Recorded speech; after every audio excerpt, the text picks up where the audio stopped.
Say No to Domestic Violence en a engagé ce jeune artiste déchiré par l'histoire de l'artiste musicienne gospel nigériane Osinachi peint avec douleur le quotidien de la plupart des femmes victimes de violences conjugales.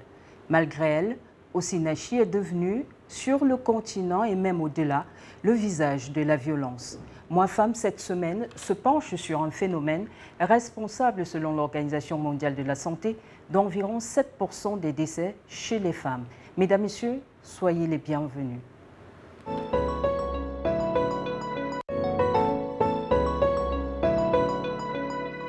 Moi Femme, cette semaine, donne la parole à la promotrice de Griotte, Clarence Yongo. Bienvenue.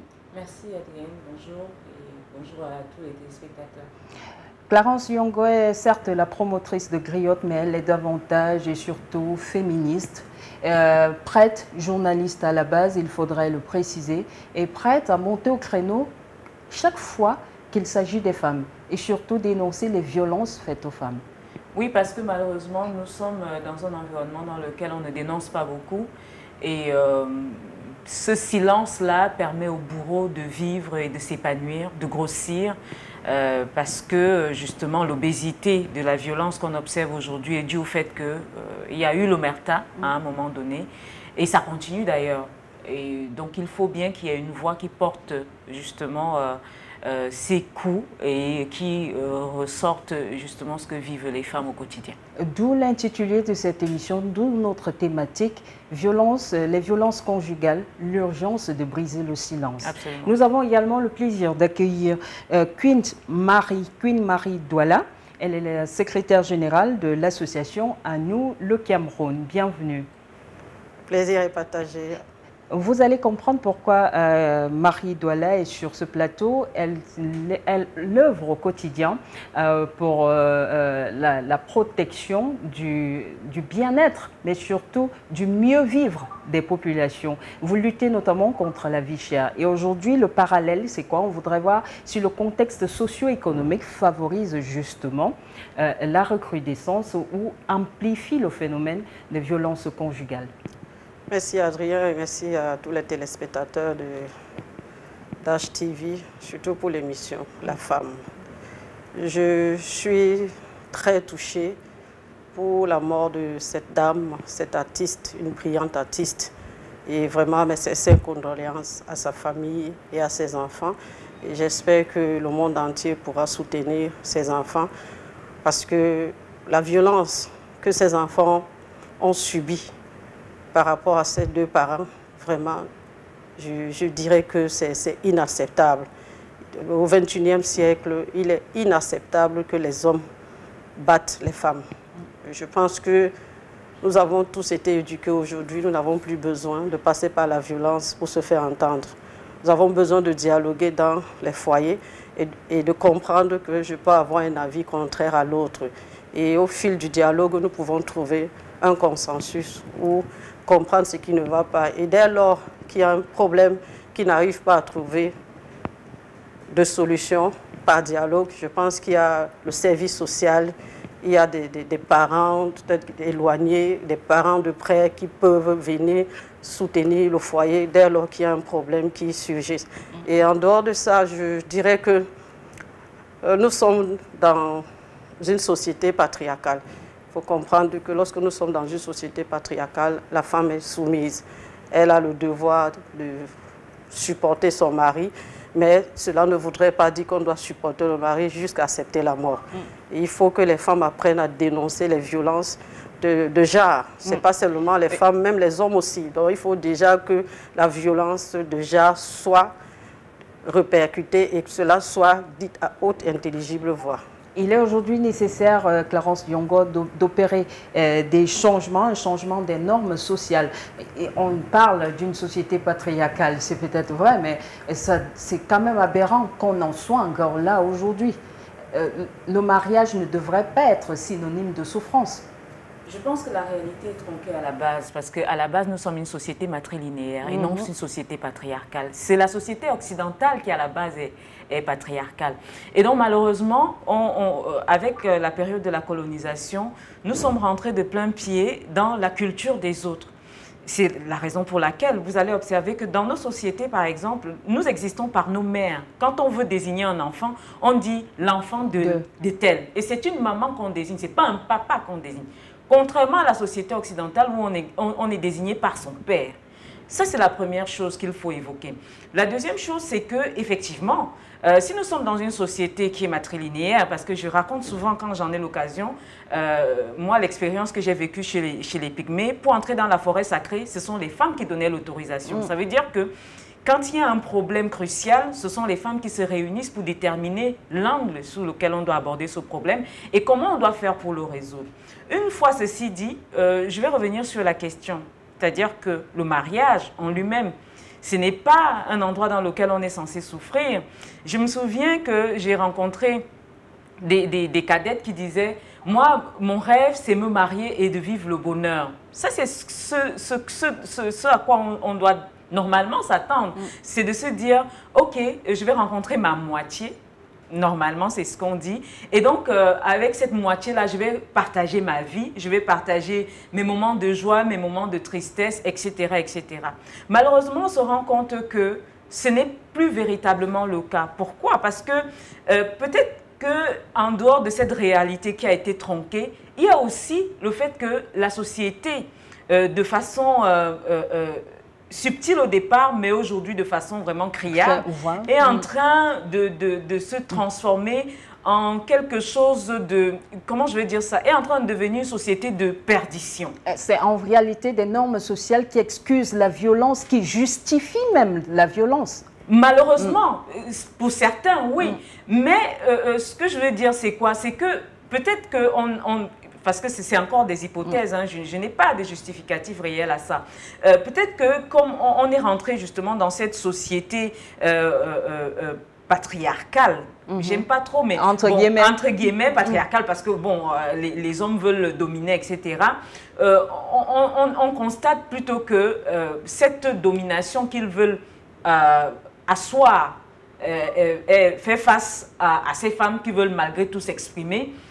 J'ai un livre dessus, justement, la mère de Suzanne Kalalobe a participé à des écrits sur ce type de sujet. Et dans ces sujets-là, justement, les femmes disaient à l'époque, nous nous sentons bien parce que nous sommes écoutées. Or, aujourd'hui, nous sommes dans une société où les femmes se sentent mal parce qu'elles ne sont pas écoutées.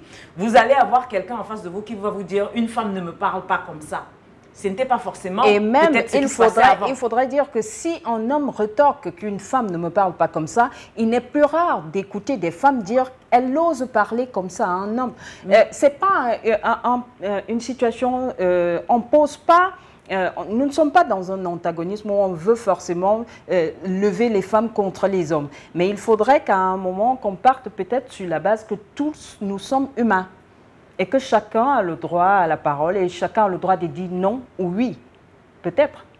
Tout à fait. Je pense qu'il ne peut pas y avoir de rapport de force dans un ménage. Un couple, c'est quelque chose qui est sacré.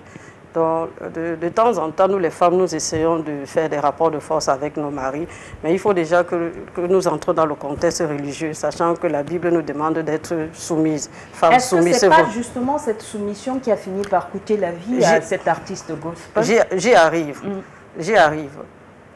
Lorsque la Bible nous demande d'être soumise envers nos maris, cela ne doit pas être une loi fondamentale. Cela doit être une loi entre guillemets. Parce que Dieu nous a donné la possibilité d'avoir la tête, le cerveau et le libre arbitre, de savoir juger si il est opportun d'être avec cet homme ou s'il n'est pas opportun d'être avec cet homme.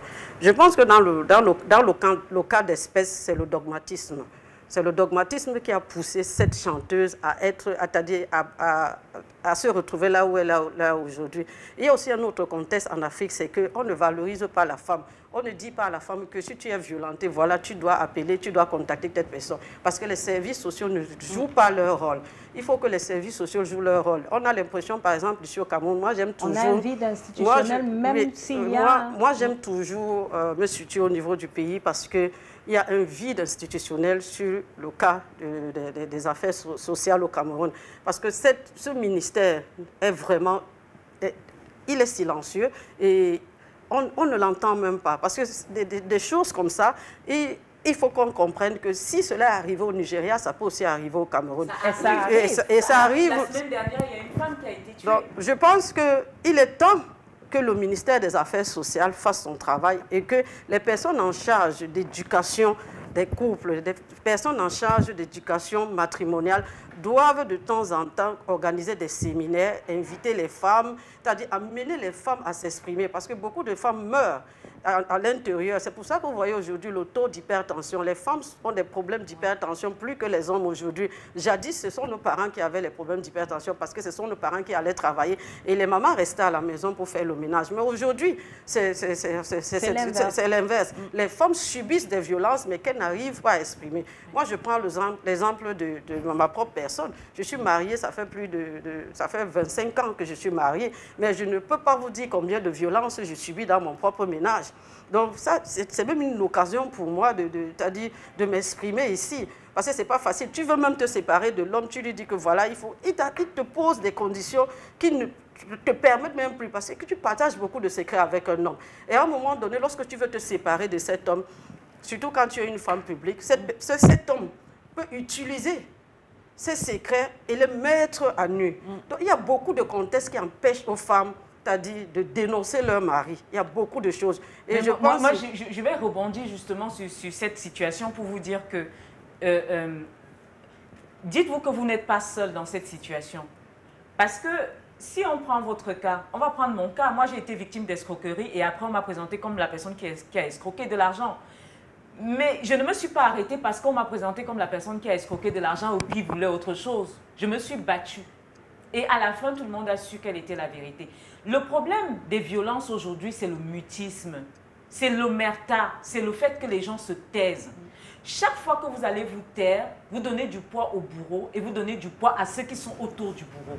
Ce qui se passe, par exemple, pour le cas, peut-être qu'on va revenir dessus, en dehors du cas de la chantre au Sinachi, on a un cas au Cameroun en ce moment, celui de Maker Wafo qui a violé sa propre fille de 15 ans. Ce qui se passe, c'est que je suis la personne qui a dénoncé l'affaire, mais je suis la personne qui est le plus indexée sur l'affaire, sur les réseaux sociaux. Donc, c'est une situation à double tranchant, mais dans laquelle il faut prendre position définitivement et être forte dans cette position. Avoir le courage de tenir. Avoir le courage de tenir et de dire non. Si vous n'êtes pas d'accord, dites non. Et sachez que vous n'êtes pas seul. Vous aurez toujours les gens qui vont vous soutenir. Je suis d'accord avec vous. Mais lorsque vous êtes dans un ménage, comme cette dame qui vient de décéder, elle a plusieurs enfants. Ce n'est pas facile pour nous les Africaines, c'est-à-dire d'abandonner nos enfants. J'en ai 3. Laisse-moi aller au bout de ma fin, que je m'exprime. Donc, ce n'est pas facile, surtout lorsqu'on a le modèle religieux. Ce n'est pas facile, donc je comprends un peu. Il faut tout juste des personnes qui ont un certain mode de vie pour accompagner les femmes qui vivent ainsi. Parce qu'elles n'ont pas parfois le courage de dénoncer. Mais si elles ont des personnes qui sont autour d'elles, qui peuvent leur dire, madame, vraiment ce que vous faites, voilà, je vous oriente, allez peut-être au service social, allez, il faut des encadreurs, il faut des séances de psychiatrie. Vous parlez justement d'accompagnement. On sait que selon les professionnels de la santé, les femmes agressées fréquentent plus les formations hospitalières que celles qui ne sont pas victimes de violences. C'est dire que normalement, les services de santé devraient être en première ligne pour pouvoir aider ces femmes à dénoncer et peut-être au niveau même de chaque formation hospitalière, on a des services sociaux dans ces formations, mais qui ne font véritablement pas leur travail. Pourquoi une femme qui serait arrivée aux urgences, où son capital vie est engagé, et ressort de là, on sait qu'elle est victime de violences conjugales et ça n'inquiète personne. Mais c'est parce que justement, on est dans cette situation d'omerta. Je ne vais pas globaliser et puis fustiger les femmes qui travaillent dans les services sociaux. Parce que je travaille avec quelques-unes qui, ma foi, m'appellent souvent quand elles ont des situations dans lesquelles elles ne savent pas quoi faire. Et c'est moi qui viens parfois discuter avec les victimes. Je ne suis pas psychologue, mais le simple fait que j'arrive et que je lui dise, ma chérie, j'ai 3 enfants, ma première fille a 17 ans et j'ai décidé de divorcer, ça permet qu'elle se dise que, ah, donc c'est possible. Oui, c'est possible. Oui. C'est un déclic qu'il faut. Alors, de l'autre côté, effectivement, il y a des personnes qui ne sont pas très actives et qui ne font pas ce qu'il faut. Mais pour ma part, je ne pense pas qu'il faut généraliser. Il faut plutôt les sensibiliser et leur dire, OK, on a des situations des femmes, même quand vous leur dites, il faut dénoncer cette fois. On sait tous ce que le syndrome de Stockholm peut entraîner. Ouais. Quand vous dites à une femme qui est sous la coupole de son bourreau depuis des années, vous lui dites il faut partir, elle va vous demander si ça ne va pas chez vous. Par exemple, elle vit avec l'espoir. Effectivement, c'est parce qu'en Afrique, on a l'impression que le mariage, c'est la finalité. Non, le mariage n'est pas la finalité. Le mariage, c'est un mode de vie. Le mariage, c'est une acceptation et c'est aussi un consentement. Lorsque le consentement n'existe plus, je pense que nous, les femmes, nous devrions dénoncer. Oui, mais le syndrome de Stockholm, ce n'est pas qu'en Afrique. Vous vivez avec votre bourreau depuis des années et puis vous avez l'impression que le logiciel qu'il a installé en vous fonctionne plutôt normalement. C'est le cas de Macaire et sa fille. C'est-à-dire qu'à un moment, la petite discute avec son papa, mais on a l'impression que tellement il l'a embobiné dans des conversations. Un peu comme un lavage de cerveau. Pernicieuses, oui, pernicieuses, que voilà... il lui envoie la photo de son sexe, il lui demande de lui envoyer la photo de ses seins, etc., etc. Mais c'est extrêmement grave comme situation.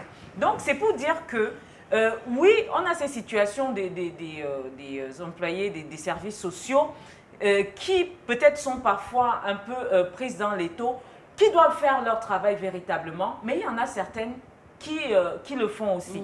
Maintenant, de l'autre côté, il faut que les familles accompagnent les victimes. Le problème des victimes, c'est aussi les familles. Elle l'a évoqué tout à l'heure.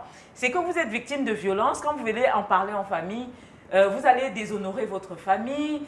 Pourquoi est-ce que tu vas divorcer? Tu es la première de la famille à oser porter plainte. On ne porte pas plainte à son mari. Ça, au père de ses enfants, etc. Moi, je pense que la justice camerounaise aussi doit jouer son rôle. Parce que on a un arsenal législatif, pour ne pas vous couper, mais en termes d'application, c'est nul. Il faudrait qu'on se le dise véritablement, parce que lorsqu'on est en face, en tant que journaliste, face à des femmes victimes de violences, le premier challenge, c'est arriver même à faire comprendre à ces femmes que vous avez des droits et vous pouvez avoir gain de cause. Parce que déjà, il faut dire qu'elles ne croient pas en la justice à la base. La justice camerounaise est biaisée, ce qui fait en sorte que les femmes, elles souffrent, elles ont bien envie d'aller dénoncer, d'aller peut-être voir un avocat, mais lorsqu'elles pensent que tu dois payer un avocat, déjà même nous connaissons le contexte de notre pays, nous sommes dans une société extrêmement pauvre où le SMIC est à 36 750 francs. Alors, c'est pas facile pour une femme, surtout une femme au foyer, d'avoir 50 000 francs pour payer, pour ouvrir le dossier chez un avocat. Encore que ce n'est pas seulement 50 000 francs. Encore que ce n'est pas seulement 50 000 et les procédures qui vont suivre. Sans oublier que lorsque tu demandes un divorce, tu arrives même au tribunal. Pour qu'on sorte le divorce, pour qu'on prononce le divorce, ce n'est pas évident. Il faut faire d'autres magouilles, c'est-à-dire faire des choses dont ce n'est pas à la portée de toutes les femmes. Moi, je dis toujours que l'administration doit accompagner la femme parce que la femme est faible et c'est elle le socle de la société. Lorsque la femme n'est pas à l'aise, même la société ne peut pas être à l'aise parce que c'est la femme qui éduque. Et maintenant, nous avons un syndrome qui vient de naître, la mort de cette femme. Mais je pense que ça va éveiller d'autres femmes, ça va réveiller d'autres femmes de ne plus accepter être silencieuses dans leur foyer. Et si elles continuent à accepter tout ce que les hommes font, je pense qu'elles vont se retrouver à la tombe. Il faut qu'elles se réveillent de leur sommeil. Osinachi, parce qu'elle était mondialement connue, internationalement connue, mais il faut dire que dans les zones rurales, même dans nos cités, et même des femmes qu'on ne peut pas imaginer sont victimes aujourd'hui. Donc, ce n'est même pas forcément une question de moyens. Il y a un problème d'éducation. Il faudrait peut-être repenser comment est-ce que chaque parent dans nos communautés, quelle est l'éducation que nous donnons à nos garçons? Quelle est l'éducation que nous donnons à nos filles? Parce que si une fille grandit en ayant peut-être le sentiment qu'elle vaut quelque chose et que pour l'avoir, il faudrait la mériter, je pense que les rôles, la situation va s'inverser. Et peut-être penser à éduquer les garçons, les petits garçons autrement.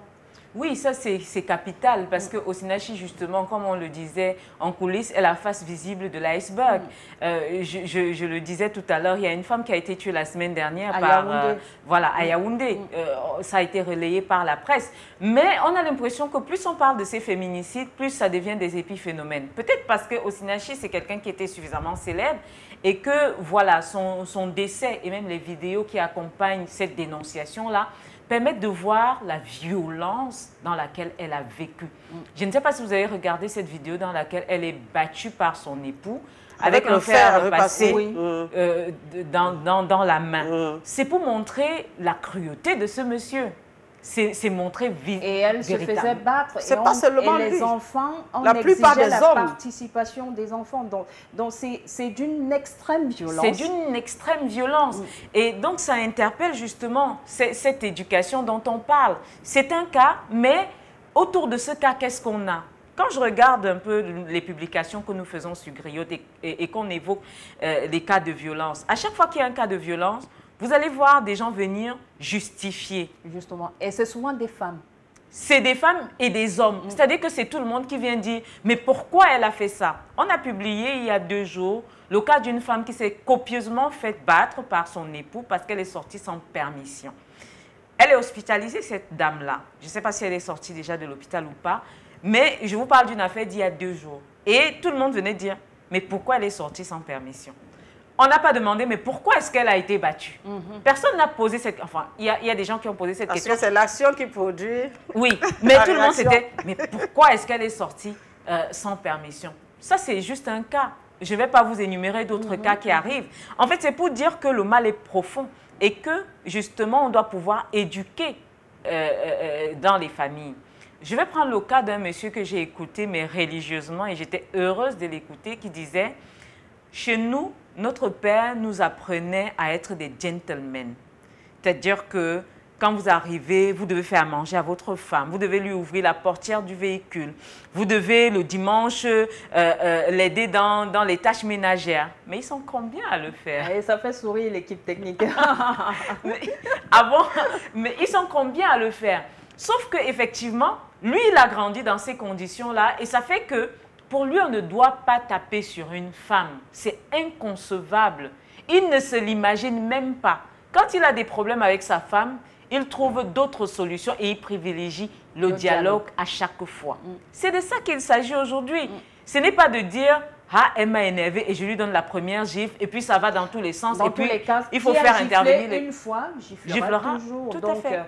il faudrait qu'on soit d'accord sur une chose. Lorsqu'on est adulte et on s'engage dans une relation maritale, on n'est pas là pour refaire l'éducation de l'autre.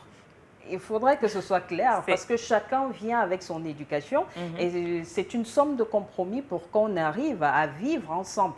Donc, cette manie de vouloir penser que lorsqu'on a une épouse, c'est comme une enfant qu'on rééduque, non. Il faudrait peut-être qu'on cesse avec cette façon de penser. L'infantilisation. Je voudrais ajouter quelque chose.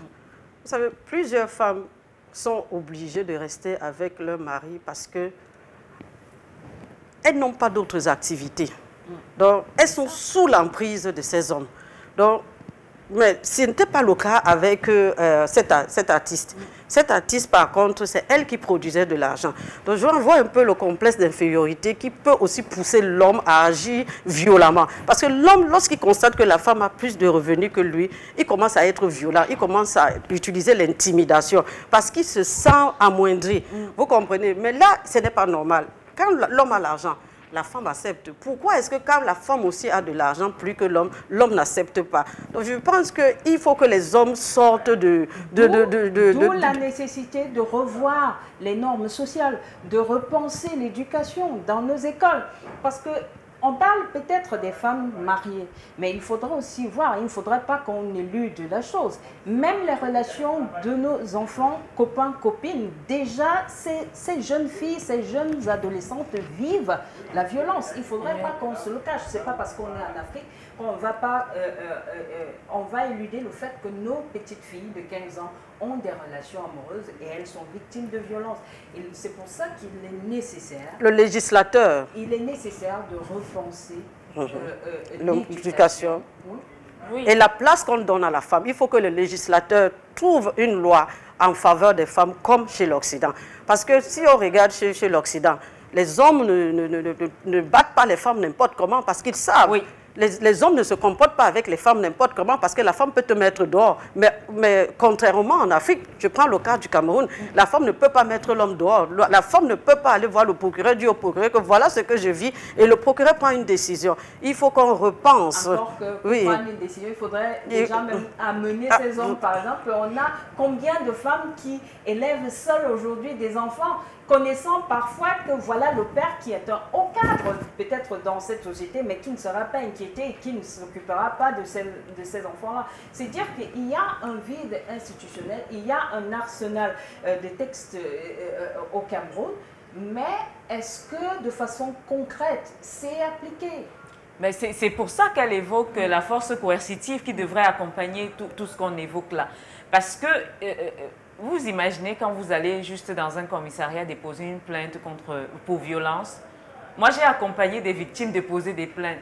Peut-être aujourd'hui, heureusement, c'est en train de changer progressivement, mais pas beaucoup. Et donc, quand vous accompagnez une victime de violence, elle a encore toutes ses bosses sur le visage. Elle a encore, je ne vais pas dire des bleus, mais elle a toutes ses bosses et tout ça sur le visage. Et vous avez je ne sais pas moi, un inspecteur, j'ai dit n'importe quoi, qui est là. Et puis vous lui dites, nous venons pour déposer une plainte, cette femme a été battue. Et puis je me souviens de ce jour-là parce que j'étais tellement choquée. Il vous regarde d'abord. Il a regardé la jeune dame de la tête aux pieds, elle avait encore toutes ses blessures et tout. Et il dit, ah, depuis le matin on a reçu beaucoup de cas comme ça. Il y a même encore, c'est combien de cas même encore? Il demande à un collègue. C'est combien de cas encore? C'est peut-être le 5e, non? Ah, il y a même aussi une femme là.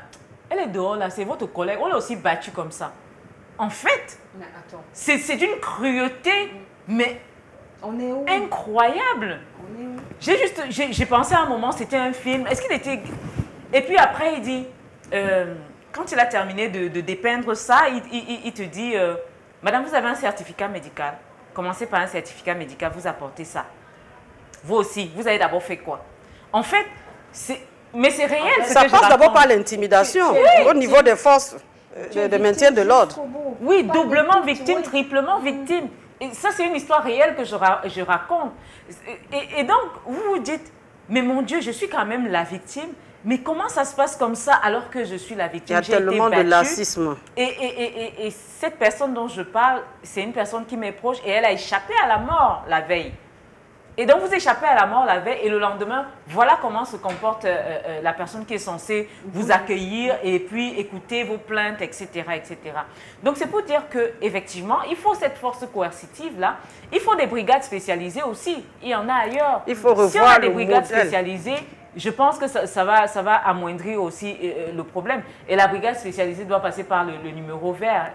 Le numéro vert a existé pendant un moment à Douala. Ça n'a pas tenu 2 ou 3 ans. Est-ce que ça a tenu 1 an? On va te dire, non, je n'ai pas de carburant pour me déplacer, je n'ai pas ceci, je n'ai pas cela.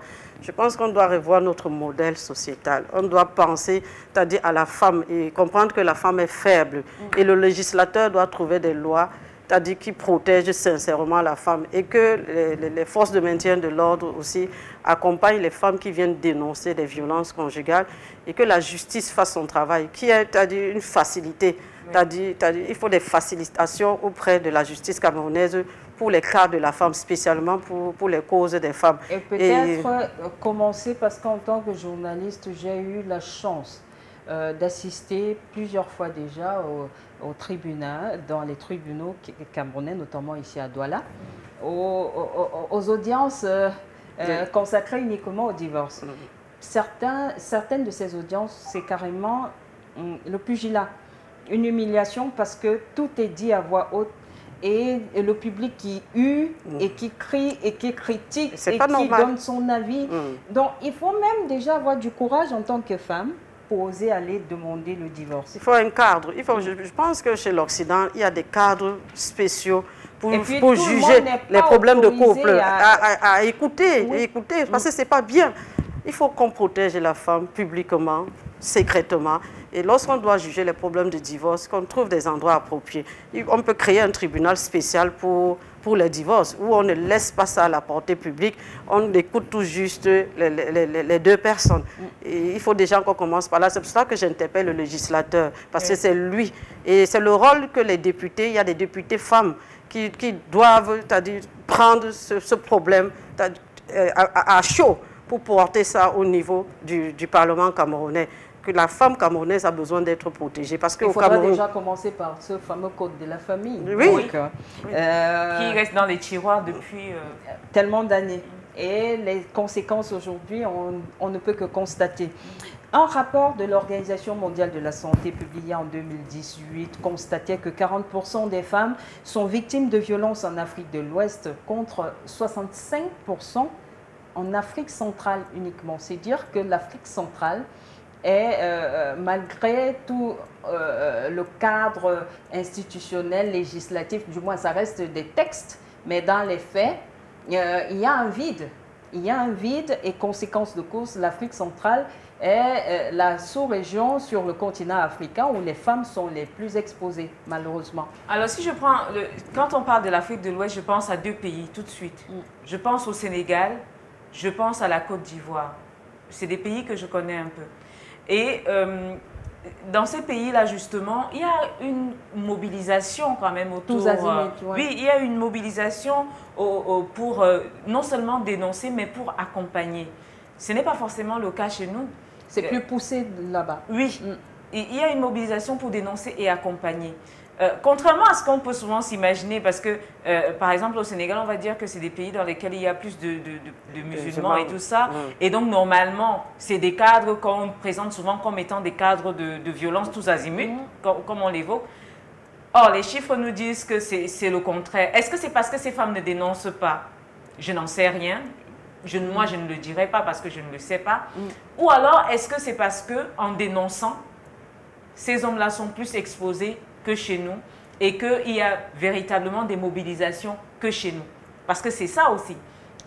Au Sénégal, vous avez vu ce qui s'est passé concernant, comment on appelle le cas de la jeune dame et le politicien.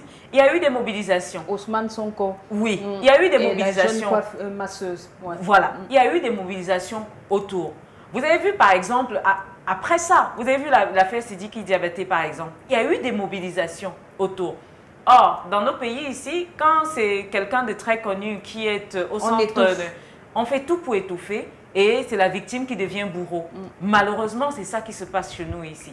Et donc, il faut justement qu'il y ait ces mobilisations de toutes les femmes, parce que si nous ne nous levons pas, personne ne va le faire à notre place. Clarence Yonga, vous regardez, il faut du courage pour faire ce que vous faites au quotidien, parce qu'il faudrait dire que la seule alternative que vous avez aujourd'hui, c'est les réseaux sociaux.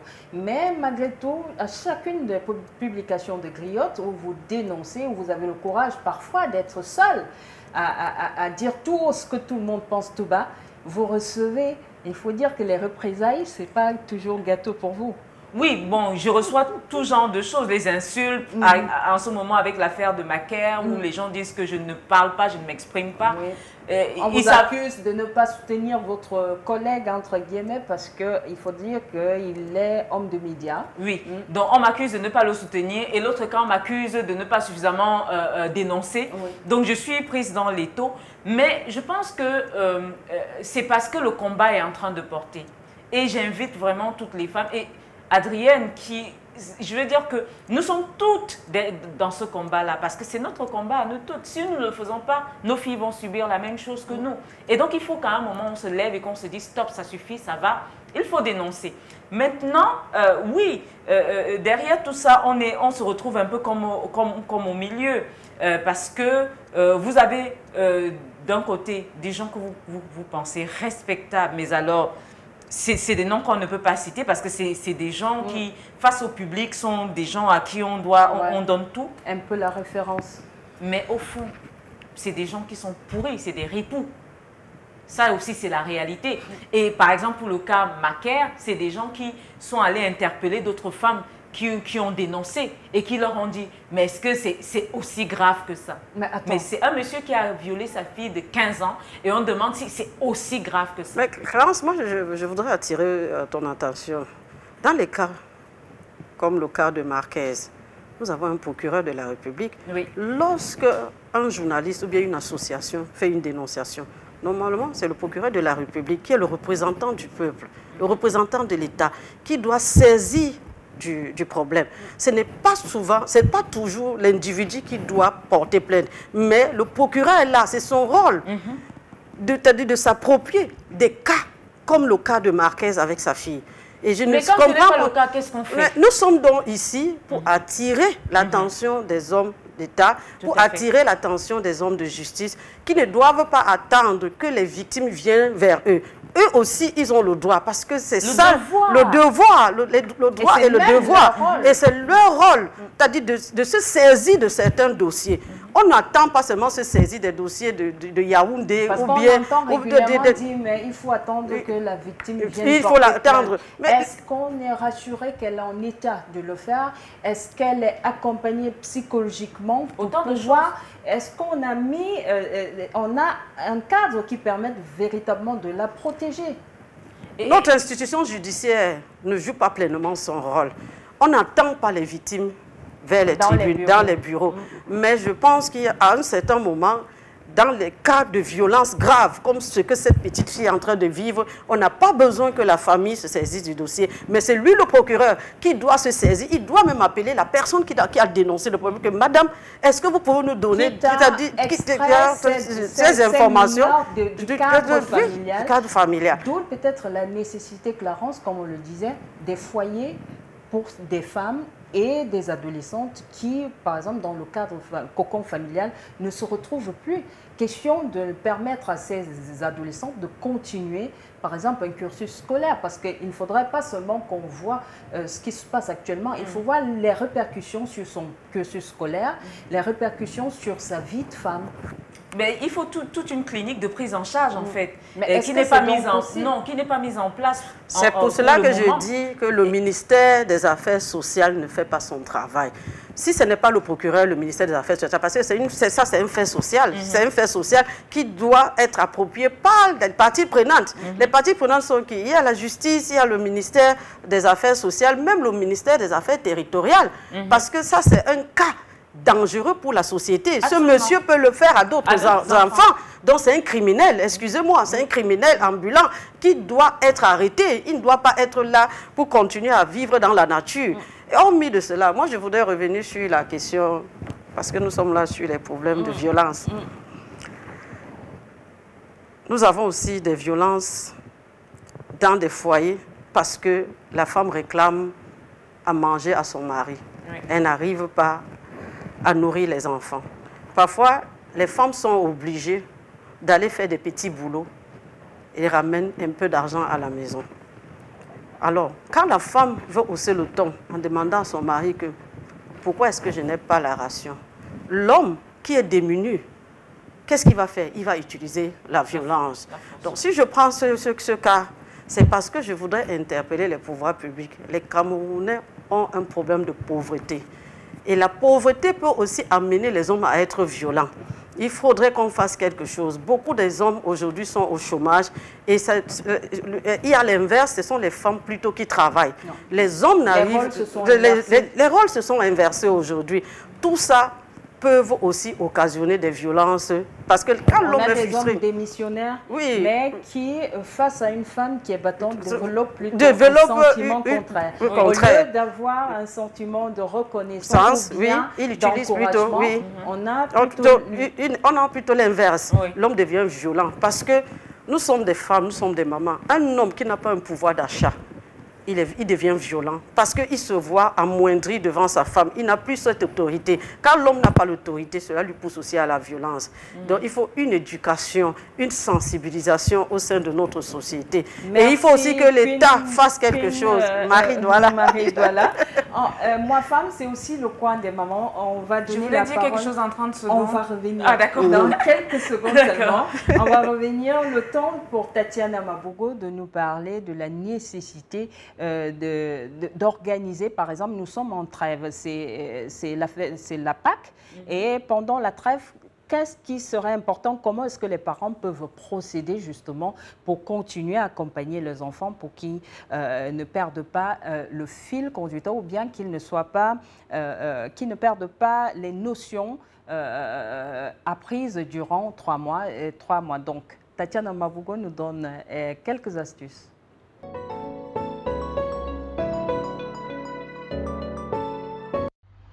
Pas évident pour nous parents qui travaillons de veiller aux activités que font les enfants en notre absence.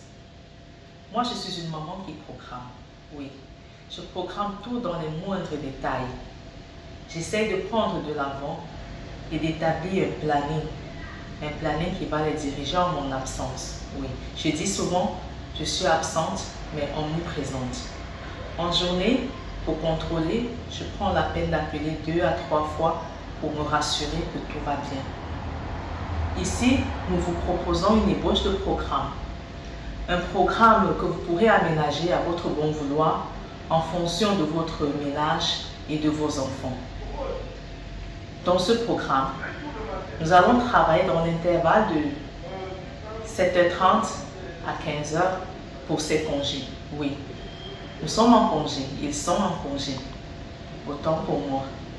2 semaines chez moi déjà, et chez certains 1 semaine. Il nous reste une autre semaine. Comment meubler le temps de nos enfants? Nous vous suggérons ici. Et vous pourrez échanger, mettre d'autres activités au choix. Nous privilégions, nous vous conseillons de maintenir la même heure de réveil. Chez nous, c'est 6h et le départ, c'est 7h. Entre 6h et 7h, on continue avec le réveil, le câlin, la prière, le petit déjeuner, et hop, c'est le départ. Ensuite, qu'est-ce qu'ils vont faire? Ils vont aider à faire le ménage. Il est très important et nous vous conseillons, nous vous recommandons de faire participer les enfants au ménage, à la lessive, à la vaisselle. Oui. Quand les bases sont établies très tôt, c'est plus facile quand ils vont grandir. Par la suite, nos enfants ils vont passer à table pour faire les devoirs. Ce que nous avons prévu chez Amaro, on a pris la peine de faire un résumé des cours qu'ils ont vus du premier au deuxième trimestre. On a contenu cela sous forme de devoirs sur le format et on les a photocopiés. Ainsi, chaque matin, on remet en format aux enfants. Ils vont traiter et du retour, on va essayer de corriger avec eux. Après les devoirs, on va s'amuser. On va laisser des cours, on va s'amuser et vous pouvez choisir des activités qui vous conviennent. Chez nous, par exemple, on a la danse, on a le sport. Oui, pendant 1h30, avec leurs coach, qui sont des grandes sœurs, ils vont danser, ils vont sautiller. Et si vous êtes présente, allez-y avec eux, c'est une très bonne activité. Oui, après cela, les enfants ils vont prendre leur bain chez nous. Et on va leur donner un petit jus naturel qu'ils vont regarder devant la télévision. Juste 30 à 40 minutes.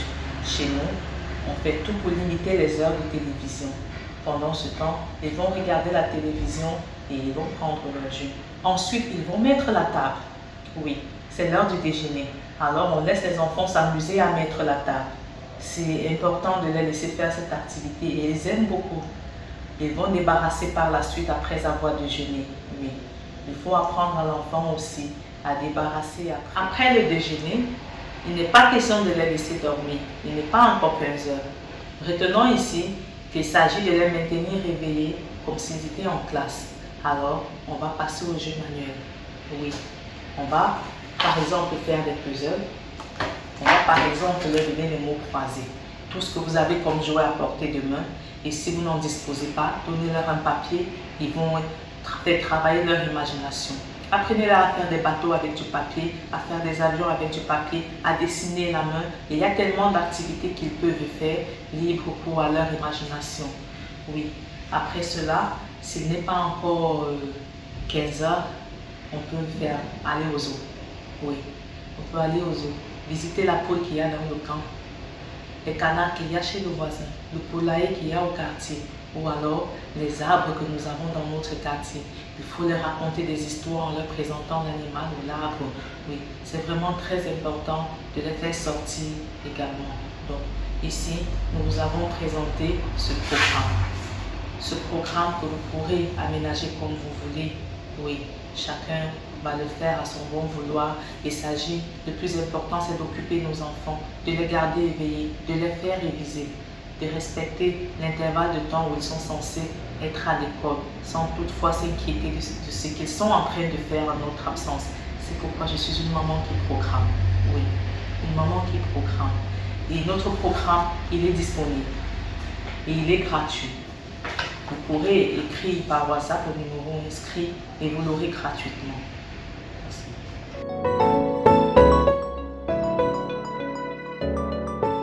Et moi, femme, nous parlons justement des violences conjugales, mais avant de revenir sur notre sujet, parce que nous sommes pratiquement à la fin de cette émission, tout à l'heure, Tatiana a parlé et vous avez dit, vous êtes d'accord, et Clarence aussi, à qui c'est?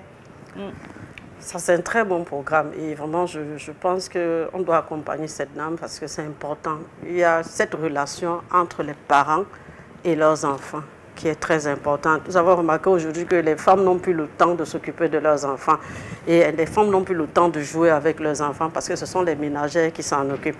Avec un programme comme ça, c'est un programme d'activité qui peut permettre à plusieurs femmes de se rapprocher de leurs enfants. Nous avons remarqué la délinquance juvénile. Pourquoi est-ce qu'il y a la délinquance juvénile? Parce qu'il y a un manque d'accompagnement des parents avec les enfants. Il y a cette alchimie qui manque, cet amour. Lorsque la femme accouche, on prend le bébé, on met sur sa patrouille. L'enfant connaît déjà l'odeur de sa maman et l'enfant a le pouvoir sur l'enfant. Mais lorsque les enfants sont délaissés, ils ne sont pas accompagnés. C'est pour cela qu'ils perdent de repères. Moi, par exemple, j'ai publié une vidéo tout à l'heure où j'étais en train de danser avec mon fils. Pourquoi je danse avec mon fils? Il dit, on dit que tu es une femme publique, pourquoi est-ce que tu publies cette vidéo? Non, c'est un message que j'envoie aux femmes. C'est-à-dire, il faut créer une certaine alchimie avec vos enfants. Il faut montrer l'amour à l'enfant. Parce que lorsque l'enfant ne se sent pas... Si on ne donne pas l'amour à nos enfants, on donnera forcément à qui? On donnera à qui? Ça, c'est une question à laquelle je n'ai pas de réponse, mais je sais que chacune de nous doit être très, très, très proche de ses enfants. Chez moi, je suis l'héroïne parce que mes enfants voient tous les combats. Au début, ça leur faisait peur, mais aujourd'hui, mes filles surtout, elles disent, maman, on aimerait te ressembler. Et pour moi, c'est une victoire. C'est le meilleur des cadeaux. Oui, c'est le meilleur des cadeaux parce que tout ce qu'on fait, c'est vraiment pour eux. C'est vraiment pour ces enfants qui arrivent. C'est vraiment pour une société meilleure qu'on doit laisser aux futurs. Il faut apprendre aux enfants à faire les tâches ménagères. C'est très important. Parce que moi, par exemple, moi, je n'ai que des garçons. Ce sont mes garçons qui dry clean, c'est eux qui font le ménage. Ils savent cuisiner. Quand je cuisine, je dis, bon, toi, tu enlèves la peau du ail, toi, tu découpes les oignons. Il faut occuper les enfants et prendre aussi le temps, c'est-à-dire de les accompagner à faire leurs devoirs. Et amoindrir les temps de télévision. C'est important. D'ailleurs, même ma télé est en panne, je ne sais pas depuis combien de temps. Et je ne suis pas pressée d'en acheter une autre. Parce que nous, les femmes, nous sommes beaucoup plus occupées dans les boulots aujourd'hui que de s'occuper de nos enfants. Si moi, j'avais quelque chose à dire, je dirais que vraiment, la femme doit rester à la maison s'occuper de ses enfants. Parce que nous avons... si on doit, parce qu'on a tendance peut-être à négliger, femme au foyer ne veut pas dire qu'on ne travaille pas. Absolument. Femme au foyer, normalement, elle mérite un salaire pour ce qu'elle fait au quotidien. Elle mériterait d'avoir un salaire. Moi, je ne choisirais pas de rester à la maison, mais je serai là et mes enfants à côté aussi. Voilà. Parce que c'est ce qu'on fait. On va pratiquement sortir de cette émission. Et avant la rubrique, il y avait quelque chose d'important que tu tenais à relever. Oui. Alors, j'évoquais la clinique de prise en charge parce que j'ai suivi un séminaire de... Comment ça s'appelle encore? Enfin, l'ex-président de l'Union africaine ghanéenne. Et donc, où on évoquait justement la prise en charge, le schéma de prise en charge, parce que c'est important. Elle a évoqué tout à l'heure les affaires sociales qui ne jouent pas pleinement leur rôle. Parce que si effectivement on avait ces cliniques de prise en charge, on n'en serait pas là. Que ce soit la promotion de la femme ou de la famille ou les affaires sociales, hein, pour moi il faut que quelqu'un le fasse. C'est la même chose, toutes les parties prenantes. Oui, pour moi il faut que quelqu'un le fasse. C'est-à-dire quand on sait que la victime vient, elle vient se plaindre ou elle appelle le numéro vert. Quand elle arrive dans cet endroit-là, qu'est-ce qui se passe? On suit le schéma. Et puis, peut-être qu'on a un centre dans lequel on peut justement l'interner pendant un moment, etc. Mais il faut que tout cela soit mis en place parce que nous sommes dans une situation de recrudescence des violences et des féminicides. Il faudrait construire un réseau de soutien social vraiment fort qui puisse permettre que les femmes osent enfin parler parce que certaines se taisent justement parce que une fois sorties du foyer, elles ne savent pas où aller. Oui. C'est pour ça que je dis souvent que c'est bien de dénoncer, il faut aussi le follow-up, il faut le suivi. Dans toute activité, dans toute campagne, il faut le suivi. Et après le suivi, il faut détecter les zones d'ombre. Après les zones d'ombre, trouver les solutions.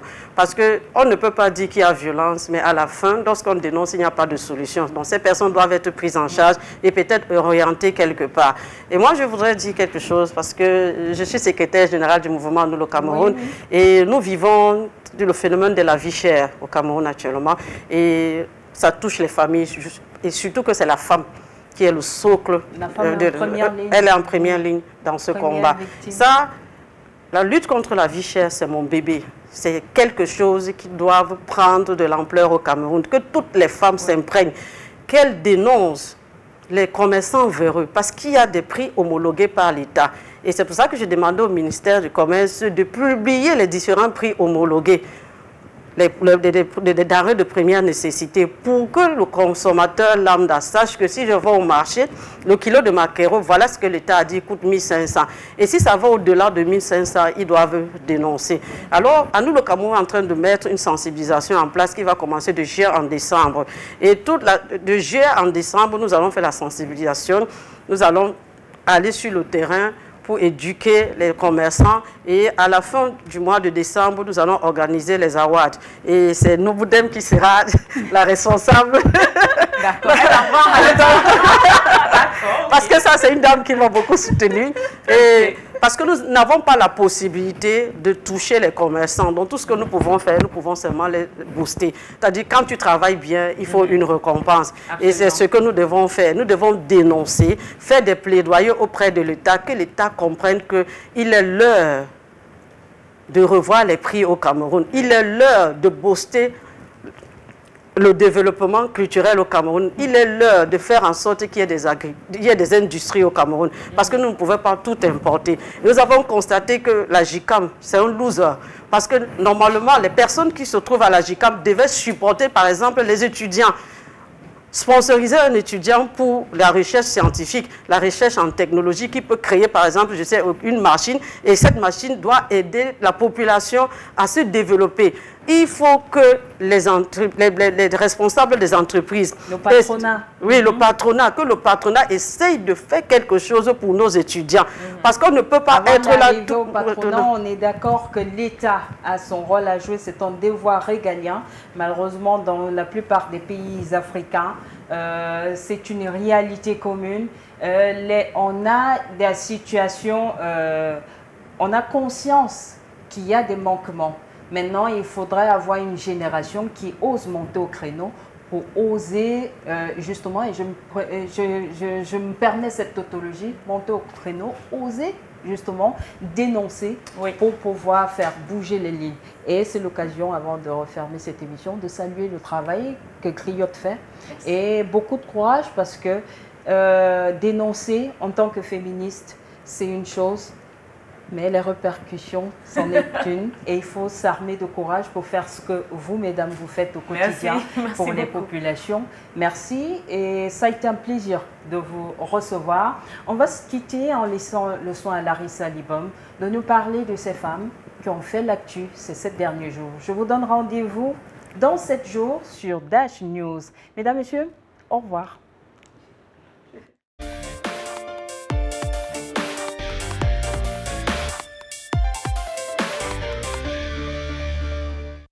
Bonsoir Adrienne, bonsoir à tes invités. Elles ont fait l'actualité cette semaine. Le journal au féminin s'ouvre cette semaine sur un ton plutôt tragique. Il s'agit de cette jeune femme âgée d'une trentaine d'années, mariée et enceinte de 9 mois. Les faits remontent à plusieurs jours et se sont produites à l'hôpital public de Louga, une ville située dans le nord du Sénégal.